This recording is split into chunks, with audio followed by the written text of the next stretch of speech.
मन्दिर बन्छ, म तपाईँलाई भन्छु एउटा मन्दिर बन्छ, मन्दिर बनाउने पनि हामी हो, त्यो मूर्ति बनाउने पनि हामी हो। त्यो मूर्तिमा त्यो भित्र चल्ने सामानहरू कसले बनाउँछ? हामीले बनाउँछौँ। घन्टी हामीले बनायौँ, त्रिशूल हामीले बनायौँ, के अरे तपाईँका भुक्कर भन्ने हामीले बनायौँ। तिनीलाई हामीले हाम्रो जुठो मन्दिरमा चल्छ।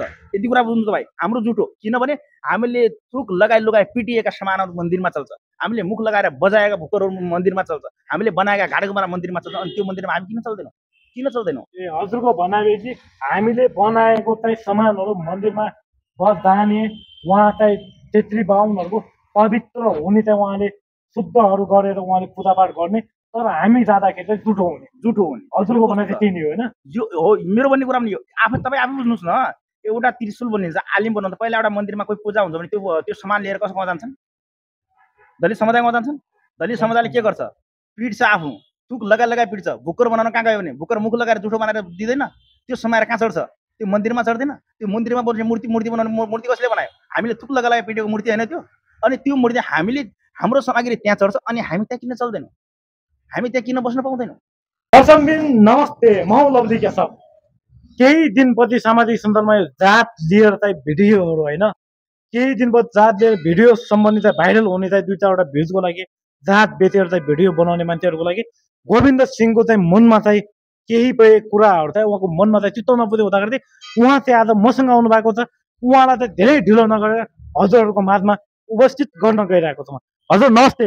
नमस्ते। म विशेष गरी के भन्न चाहन्छु भने केशव लवलीको क्यामेराम्यान मार्फत म के भन्न चाहन्छु भने धेरै साथीहरूले यो जातिको सम्बन्धमा विवाद गरेको मैले समाज सञ्जालमा देखेको छु।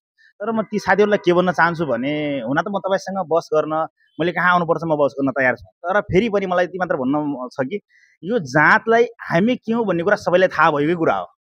यो हामी को हो भन्ने सबैलाई थाहै भएको कुरा, अनि तपाईँ को भन्ने कुरा हामीले सबैले बुझेकै कुरा हो। अनि यति बुझ्दै पनि अनि त्यो मान्छेलाई पकडेर कसैलाई कसैलाई पकडेर कसैलाई पकडेर कहिले कसको विषयमा यसलाई लिएर म यस्तो हुँ, म उस्तो हुँ, यो मेरो यस्तो, ऊ मेरो उस्तो भनिराख्नु पर्ने त त्यस्तो आपत्ति छैन जस्तो लाग्छ। हजुरको भनाइ के हो चाहिँ त्यो जात सम्बन्धी चाहिँ हजुरले के भन्न चाहनुहुन्छ? जस्तै अब हुन्छ नि त, जस्तै पहिले विक भन्थे, अहिले विश्वकर्मा भन्छन्, अहिले चाहिँ अब धेरै हुन्छ नि त, जस्तै पहिले ढोली भन्थे, अहिले चाहिँ नागरिक भन्छन्। भन्ने हो यो सरलको भन्दा के फरक पर्दैन, तर यो भन्ने ठाउँ र भन्ने एउटा हुन्छ नि त। अब यो होइन कि मैले यहाँ गाडी धुइरहेको छु, गाडी हुने ठाउँमा यो मेरो यो हो, म त्यो हो, त्यो भनेर त्यसै भनेर चाहे त्यसलाई लिएर त त्यस्तै भिडियोहरू लिएर समाजमा टिकाटिप्पणी गरेर मजा आउँदैन त। यो गर्दा मजा आउँदैन। म को भन्ने कुरा जात भन्नु पायो, सरलको भन्नु पायो, म भन्दैन, मलाई नभन्नु, म बुझ्नु बेसी, मलाई बुझ्नु बेसी भन्नु, मलाई फरक परेन। तर यति भन्ने कुरा मात्र हो।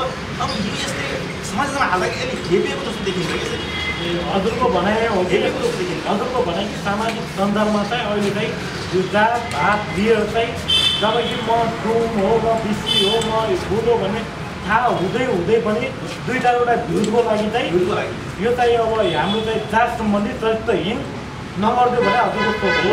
मेरो भनाइ पनि यही हो। तर म यति भन्छु फेरि, यति जो अहिले हामी विक परिवार भन्ने जो समुदायका दलित समुदायको छौँ, यिनीहरू र हामीहरू अरू तिनीहरूको एउटा गोत्र पनि हुन्छ। गोत्र भन्ने पनि हुन्छ। सायद कतिपय साथीलाई गोत्र भन्ने थाहा नहोला, गोत्र भन्ने थाहा नहोला। पहिला म भन्छु तपाईँका गोत्र चाहिँ के हो भनेर हेर्नुहोस्।